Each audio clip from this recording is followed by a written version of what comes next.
মাত্র ৪২ বছরেই থমকে গেল অভিনেত্রী শেফালি জারিওয়ালার জীবন।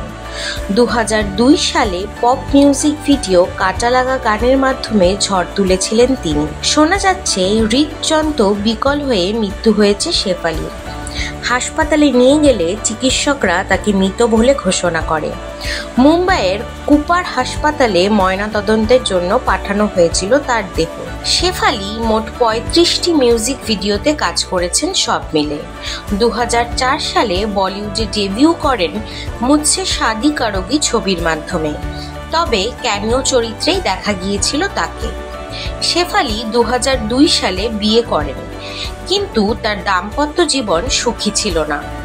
২০০৯ সালে স্বামীর বিরুদ্ধে মানসিক ও শারীরিক অত্যাচারের অভিযোগ আনেন তিনি। বিচ্ছেদও হয়ে যায়।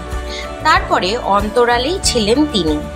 বেশ কয়েক বছর পর পার্টনার পরাগ ত্যাগীর সঙ্গে জুটি বেঁধে একটি ডান্স রিয়ালিটি শোতে এসেছিলেন তিনি।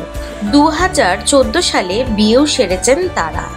তারপরেই বিগ বস ১৩-র প্রতিযোগিনী হিসেবে তাকে দেখা যায়। সেখান থেকেই ফের চর্চায় আসেন তিনি। স্বামী পরাগকে নিয়ে সুখেই সংসার করছিলেন। নিয়মিত শরীর চর্চা করতেও দেখা যেত তাকে।